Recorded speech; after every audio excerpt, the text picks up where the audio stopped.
Bon allez, pas chasser.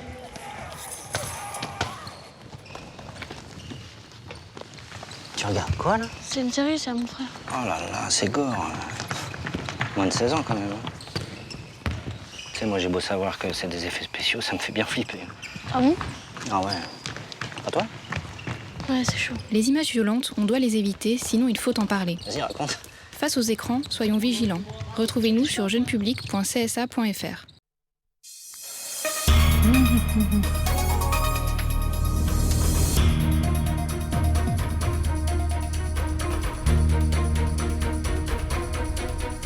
Des poupées et des jeux éducatifs pour les enfants malades du CHU de Pointe-à-Pitre. L'opération remise de cadeaux a été reconduite cette année. Un instant de bonheur pour apaiser la souffrance des patients. Le reportage d'Isabelle Amouy de Karen Diama est à venir. La ville de Basse-Terre est en fête. Les commerçants laisseront leurs magasins ouverts pour une nocturne, une aubaine pour ces derniers, mais aussi pour les clients qui pourront effectuer plus aisément leurs derniers achats de Noël. Le reportage d'ATV Guadeloupe dans ce journal. Ils sont interdits à la vente, mais se vendent encore en Guyane. Les pétards ou feux d'artifice lourds sont au cœur d'un marché noir. Hier, à Saint-Laurent-du-Maroni, un homme était grièvement blessé par un de ces explosifs.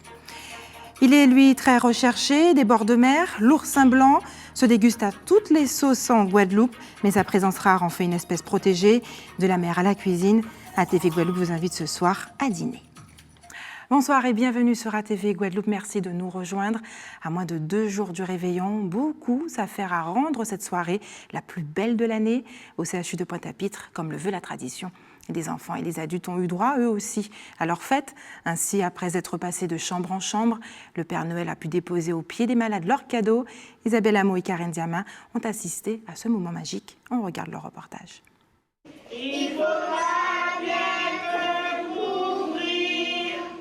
Il aurait aimé apporter la santé aux petits malades, mais des jouets et un grand sourire, c'est déjà beaucoup. Les lutteurs sont trop longs. Et les lutteurs, je veux mon cadeau pour lui. Mon cadeau. T'es content d'avoir le Père Noël avec toi? Qu'est-ce que ça te fait? Ça m'a fait plaisir. Un Noël itinérant qu'organise chaque année l'établissement de santé à l'attention des enfants, mais aussi des adultes. L'idée étant de ne pas les oublier en cette période festive. On prend l'enfant dans toutes ses composantes à l'hôpital. À la période de Noël naturellement, donc avec les cadeaux parce que c'est la distribution de cadeaux dans toutes les familles, mais également on prend en compte l'enfant puisque à l'hôpital nous avons l'école hospitalière et on a aussi des animatrices d'enfants dans chaque service d'enfants. Donc vraiment la prise en charge holistique qu'on appelle dans toute sa composante est prise en charge au CHU de Pointe-à-Pitre. Et vous voyez, vous êtes passés, vous avez vu leur sourire, et même s'ils sont un petit peu fatigués, ils sont un peu douloureux, mais en fait ils sont contents. Le Père Noël s'est arrêté à chaque service pour égayer les patients du CHU, une démarche qu'il entreprend depuis 9 ans. Un costume rouge parmi les blouses blanches, c'était aussi un cadeau pour le personnel.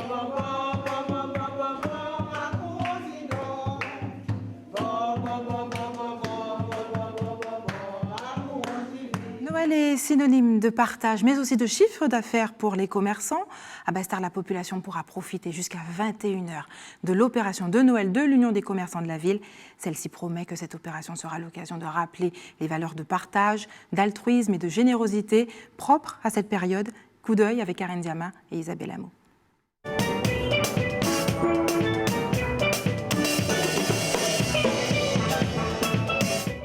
Du style-band pour faire ses emplettes de Noël, les commerçants de Basse-Terre ont mis les petits plats dans les grands pour les visiteurs. On a été invité par l'Union des commerçants de Basse-Terre. On est là pour pouvoir partager un moment de Noël, un moment d'amusement et de passion avec la population guadeloupéenne. Donc nous, on fait du style-band. Avec le style-band, on fait des chants de Noël. On fait aussi des chants traditionnels de Guadeloupe, de la biguine, la mazurka, où vous retrouvez toutes les mélodies ici avec Harmonic Steel Quartet, puisque c'est la mélodie des événements. Et puis les Basse-Terriens apprécient énormément, tous les passants apprécient la musique et puis ils restent là à écouter, à chanter, à danser avec nous.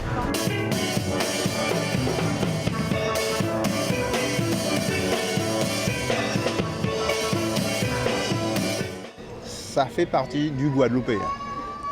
Tout ce qui est musical, ambiance, tout cela. Et en plus, ça est gai, Basse-Terre, que selon ce qu'on entend, ça périt, ça fait un petit boum au cœur. Après une actualité plutôt négative concernant le stationnement, les commerçants ont souhaité redynamiser le centre-ville. Nous sommes en fête, donc il était important pour nous d'offrir à notre clientèle ces 3 jours d'animation pour pouvoir relancer l'activité économique et surtout dire que Basse-Terre est là, que les commerçants sont là et que nous ferons tout pour maintenir l'activité de façon dynamique. Tout cela pour pouvoir permettre aux commerçants et surtout à la clientèle de venir faire leur achat dans la bonne humeur et qu'on puisse un petit peu oublier tous ces moments difficiles qui ont été ces derniers temps assez durs pour les commerçants, pour la clientèle aussi, et demander surtout à notre clientèle de regagner le centre-ville. Ce soir, les magasins du chef-lieu resteront ouverts jusqu'à 21h et permettront aux visiteurs de profiter d'un shopping nocturne. Et cette ambiance festive nous rappelle qu'une année est en train de s'achever pour céder la place à une autre. Quel souvenir gardez-vous de l'année 2016 ? Patrick Huret et Moïse Dexter vous ont posé la question. On vous écoute. L'année 2016 est médiocre. Pour une seule raison, comme quoi on a toujours mis les choses non fictiles en faveur et les choses utiles, on ne les a pas mis en primaire. Une année très négative. Positif ? Et c'est bien parce que l'année 2017 va bientôt commencer, donc c'est top. Il y a eu beaucoup d'agressions, beaucoup d'accidents. C'est une année très très dure pour tout le monde, les commerçants comme les clients. Question de solidarité, il y en a eu de plus. Question d'amélioration, on pourrait dire c'est moindre. Pour moi c'était, on va dire, j'ai pas aimé. Mais elle n'était pas très bonne quand même. Un bilan mitigé, avec beaucoup de surprises, et voilà quoi. Mais ça a été une année riche en émotions, avec beaucoup de gens qui sont morts sur la route. Une très bonne année, avec une nouveauté avec la venue en Guadeloupe. Franchement, on va pas dire que c'était terrible, mais bon, on va dire c'est entre les deux. Et sinon, et puis beaucoup de violence, il y en a trop, il faut que ça s'arrête. Beaucoup de problèmes là-dedans. Et ça a été aussi une bonne année, de réussite aussi, d'ambition. Et nous nous rendons maintenant en Guyane où les pétards posent de sérieux problèmes. Interdits à la vente sauf en période de réveillon, les pétards et feux d'artifice lourds sont au cœur d'un marché noir en lien avec le Suriname. Reportage Jean-Marc Dapreux.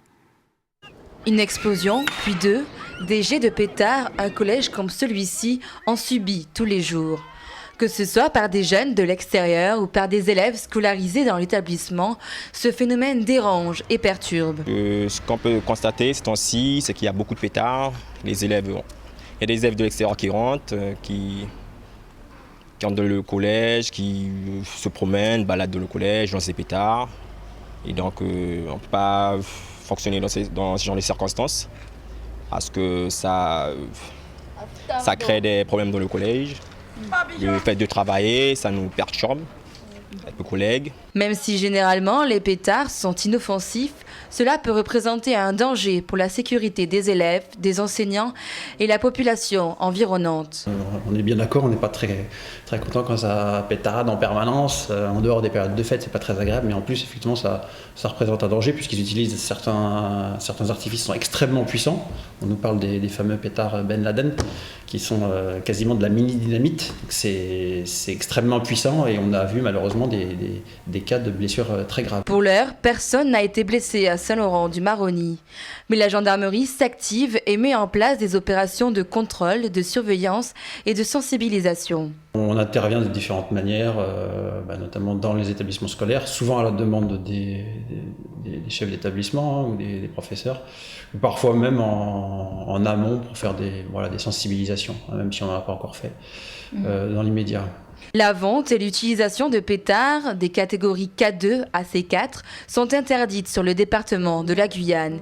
Et ce, depuis l'arrêté préfectoral rendu vendredi dernier. Une saisie de 4 kilos d'artifice a déjà été faite par la gendarmerie jeudi dernier dans une épicerie de quartier. Et les artisans bouchers de la Guadeloupe ont lancé une campagne de sensibilisation pour inciter les Guadeloupéens à se rendre directement chez leurs artisans.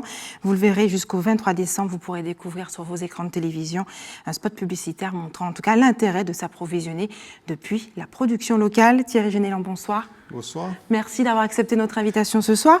Alors, vous êtes le président du syndicat des artisans bouchers charcutiers de la Guadeloupe. Dites-nous d'abord, expliquez-nous en quoi est-il beaucoup plus intéressant de se rendre, d'acheter sa viande chez un artisan boucher. Effectivement, notre campagne de séduction qui se déroule depuis 5 années à la période de Noël, comme vous le dites, se rendre chez son artisan boucher, c'est faire vivre la production locale.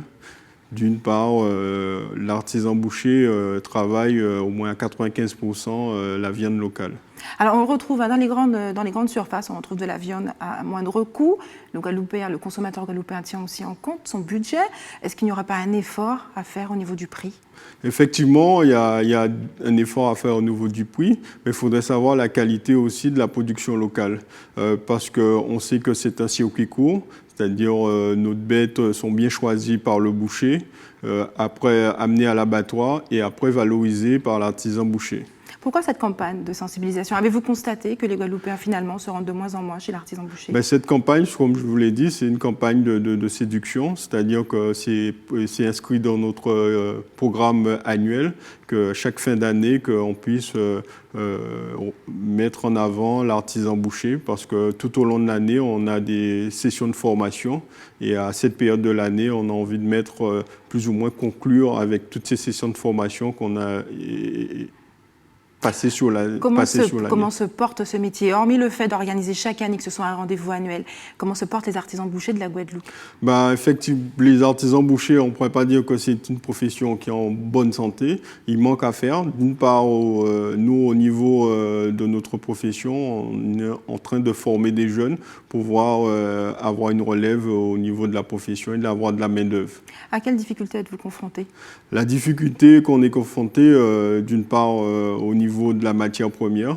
On est moins, surtout au niveau du bovin, qu'on ait une matière première de bonne conformation. C'est d'où la raison où on est à l'interprofession. On est en train d'échanger avec les éleveurs de façon à pouvoir obtenir une bonne matière première pour travailler. Parce que notre matière première, c'est la viande. Et ça, à partir de ça, on pourrait les valoriser, cette matière première, pour notre clientèle. Vous faisiez référence à l'instant de la nouvelle génération. Êtes-vous à court de main-d'œuvre ? Effectivement, c'est une profession vieillissante sur le territoire. Et depuis 2 ans, nous, au niveau du syndicat, on s'est donné comme objectif de pouvoir former des jeunes sur la profession. Parce qu'on s'est dit que plus qu'on aura des jeunes formés, mieux qu'on pourra encore mieux parler de cette profession. Et y a-t-il une véritable relève ? Se manifestent-ils, ces jeunes de la Guadeloupe ? Oui, ils se manifestent. En 2014, on a pu faire sortir 6 CQP, certificats de qualification professionnelle. Donc ces 6 jeunes sont déjà en place dans des entreprises. Et aujourd'hui, on est parti avec des 10 stagiaires sur le CTM, certificat technique des métiers, avec la Chambre des métiers. Thierry Ginéland, pour revenir sur la campagne qui a déjà été lancée et qui sera en cours jusqu'au 23 décembre, vous allez également organiser un concours de selfie. Alors vous suivez la tendance, intitulé « Mon artisan boucher et moi ». De quoi s'agit-il ? Comment ça va être mis en place ? Effectivement, c'est toujours dans notre campagne de séduction, c'est de pouvoir rapprocher encore davantage la population de l'artisan boucher, où on pourrait faire des photos avec son artisan boucher. Tous les bouchers de la Guadeloupe peuvent participer à cette manifestation. Merci Thierry Ginéland d'avoir accepté de répondre à nos questions ce soir. Et nous partons pour la Martinique maintenant, dans la commune de Morne-Rouge, où un élan de solidarité s'est organisé dans une commune. Après l'incendie d'une maison, un habitant a décidé d'héberger la famille victime du sinistre. Et on va le voir depuis, c'est tout le quartier qui vit à l'unisson. Le reportage est signé Louis Sabas, Johan Boulard. On regarde. Là, c'est là que le feu est parti. Moi-même, je ne comprends pas. Ghislaine est encore sous le choc. Elle et son conjoint observent impuissants l'étendue du sinistre. C'était là, il a explosé. 24 ans de travail, une vie de labeur et de souvenirs partis en fumée. Je n'ai pas encore mangé. Je ne mange pas, j'arrive pas. Ça passe pas. Électroménager, literie, récolte ou souvenir, rien n'a échappé aux flammes. Très vite, un élan de solidarité se met en place. Madame Etilé, leur voisine et présidente d'une association culturelle et sportive, a pris les choses en main. Dans un premier temps, je pense que ce qui est nécessaire, c'est l'hébergement.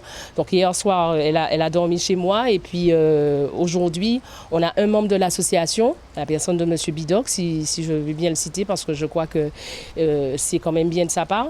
Il accepte d'héberger cette famille le temps qu'il faudra. Cet autre généreux habitant de la commune n'a pas hésité non plus à offrir un toit aux sinistrés. On a trouvé tout naturellement. De faire quand même, d'aider, d'accompagner cette famille dans la douleur, de faire ce que nous pouvons.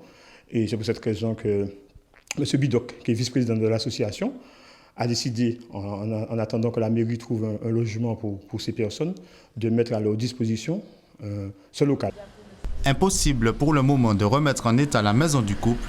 La mairie s'est engagée à fournir un logement d'urgence. Ils ont visité le logement d'urgence qu'on a mis à disposition, ce qui leur convient. Simplement, le logement étant vide, il faut maintenant les aménager. Il faut aménager le logement. Nous allons, avec le service technique, relancer EDF pour remettre du courant. Et puis nettoyer le logement pour qu'au moins ils puissent rentrer dans le plus bref délai. À quelques jours de Noël, Ghislaine et Guy se souviendront de cet épisode malheureux. Non, il ne reste plus rien. Mais ils se souviendront également de la solidarité et des efforts de toute une commune. Il est surnommé le caviar des Antilles. L'oursin blanc est l'une des vedettes des tables de Noël. Espèce protégée, sa pêche n'est autorisée que pendant un mois, du 15 décembre jusqu'à la mi-janvier. Nous avons souhaité en savoir plus sur ce mets très apprécié de la pêche à la cuisine. Un reportage de Nathalie Dinan, de Moïse Dexter et de Patrick Curie. À Sainte-Rose, chez Clara, l'oursin est très prisé. Pour ravir le palais de ses clients, cette restauratrice propose un flan plutôt qu'une omelette, longtemps inscrite comme entrée sur sa carte. J'ai auparavant utilisé beaucoup l'oursin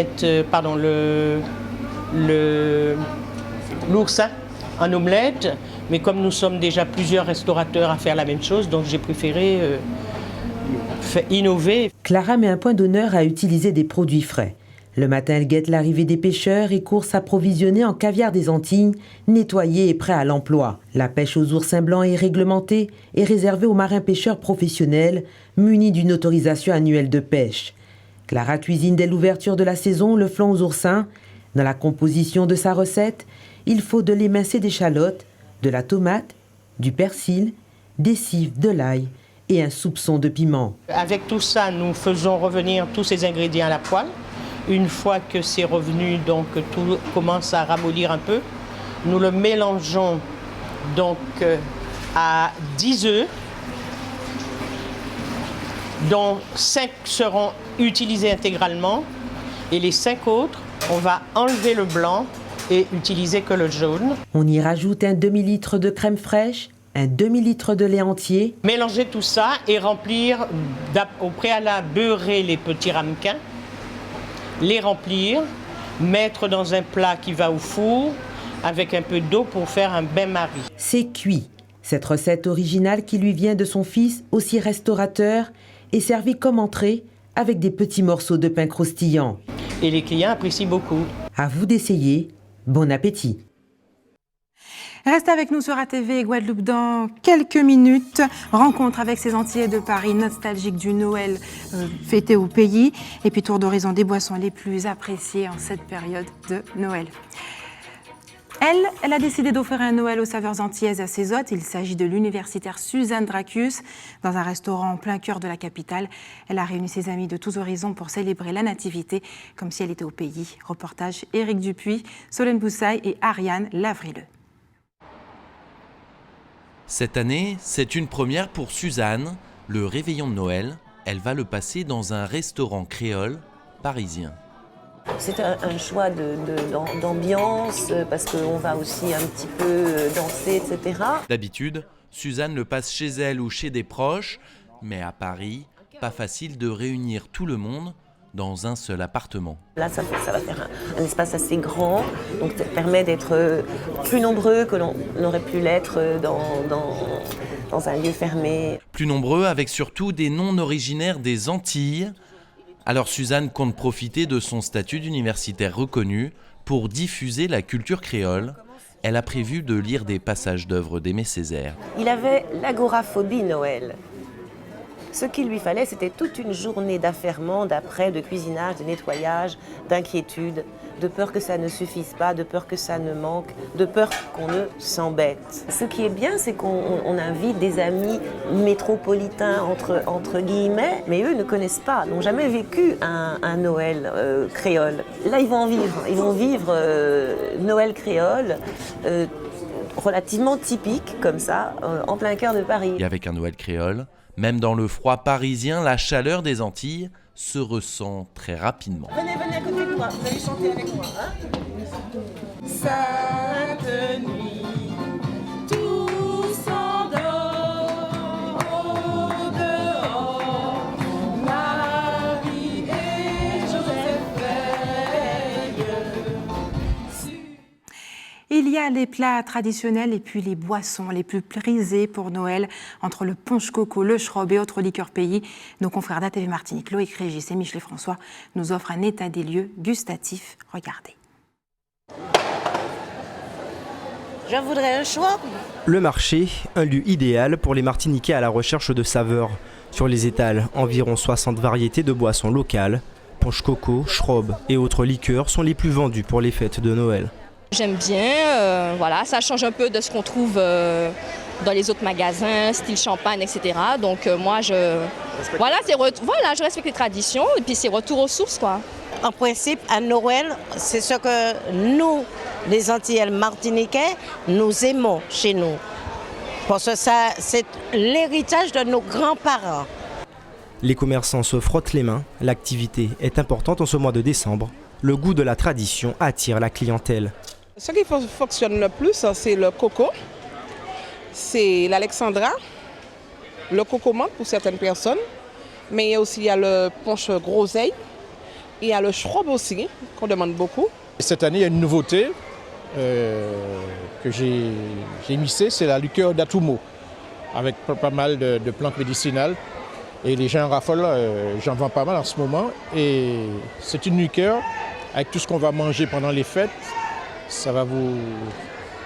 Dans cette grande surface, si le champagne est en tête de gondole, il n'est pas le plus demandé à l'approche du 25 décembre. Ça va prendre deux. D'accord. Le punch au coco, le schrob, et puis le pistache aussi, enfin tout ce qu'il y a de bon. De traditionnel. Oui, de traditionnel. Du punch au coco, du champagne, quoi encore, liqueur de cacahuète, et c'est tout, parce que les autres, ça ne me dit rien.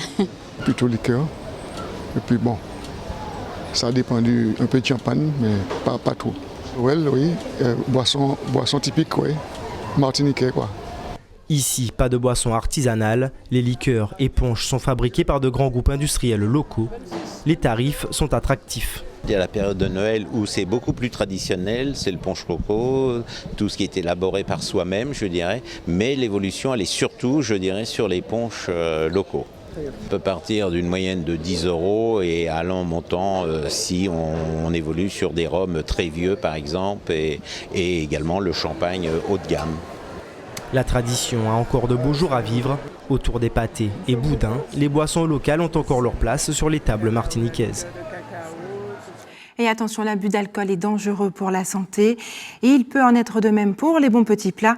L'hypertension, le diabète sont des pathologies fréquentes chez nous. Nos traditions culinaires sont-elles adaptées à la situation? C'est la question que vous ont posée Karen Diamin et Isabelle Hameau. On écoute vos réponses.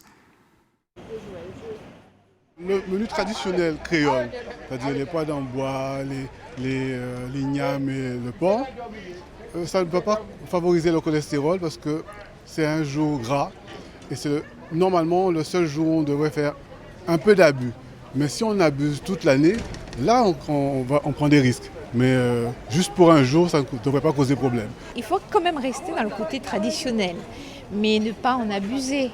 Il faut faire attention, mais par moments, toute l'année, on fait quand même, je pense, attention à sa santé. Un peu d'écart durant les fêtes, ça ne fait pas de mal, hein. Mais c'est vrai que le gras, il ne faut pas trop en abuser, mais le corps en a quand même besoin, un petit peu. Mais c'est sûr que manger foie gras et plus le porc, plus, ça ferait trop. Mais juste le repas traditionnel, non. C'est une tradition, viande de porc, du riz. C'est ça, il faut faire attention tous les jours. C'est pas seulement pour la Noël. Il est un petit peu gras, mais on a déjà été habitué comme ça, donc on ne va pas changer les traditions. On va toujours continuer à rester dedans. Et puis après, c'est à nous de faire attention, ce qu'on mange, ce qu'on boit et de ne pas abuser. Sinon, ça va aller. C'est vrai que par rapport à nos traditions, je prends notamment en compte le fait qu'en Guadeloupe, on aime beaucoup la viande de cochon. C'est vrai que c'est très favorable au cholestérol. Ça occasionne beaucoup de soucis de santé. Ce serait bien de trouver des moyens pour, je dirais, manger autre chose que du cochon, consommer autre chose. Je pense notamment à la dinde. En Amérique, ils en consomment, bon, avec excès. Ça a le même effet que le cochon ici, mais c'est quand même, je dirais, à inclure dans l'alimentation en Guadeloupe pour les fêtes. Ce serait bien. Et place aux informations pratiques maintenant. Il y aura une opération demain nommée Portes et Cœurs Ouverts. Une opération organisée par l'association ESTM à ma vie et la ville de Lamentin. Vous pourrez ainsi avoir des dons de prestations de coiffure et de vêtements et de prestations également esthétiques. Ce sera organisé à la rue du Commandant Mortenol à Lamentin dans les locaux de l'association. Et l'équipe de l'établissement français du sang vous donne rendez-vous demain à l'avenue de l'Europe à Saint-François de 8h à 12h30. Et enfin, si vous avez des informations à nous communiquer, n'hésitez pas à nous contacter au 0 590 60 11 2 fois ou à nous envoyer vos communiqués et indiscrétion à redactionatv@atv.gp. C'est la fin de notre édition locale et régionale, mais restez sur ATV Guadeloupe dans un instant, Eddy Planté pour Questions Directes. On va peut-être changer, non? Moins de 10, c'est pas vraiment de votre âge. Ça vous a pas paru un petit peu bizarre, le garçon qui embrassait toutes les filles, là? On avait pas mal de copines, non? Ouais, tu te laisserais, toi, attraper par les cheveux comme il faisait? Bah non, jamais de la vie. Je sais pas, tous les garçons qui applaudissent autour, c'est franchement... au secours. Les images choquantes, on doit les éviter, sinon il faut en parler. Pourquoi, à ton Face aux écrans, soyons vigilants. Retrouvez-nous sur jeunepublic.csa.fr.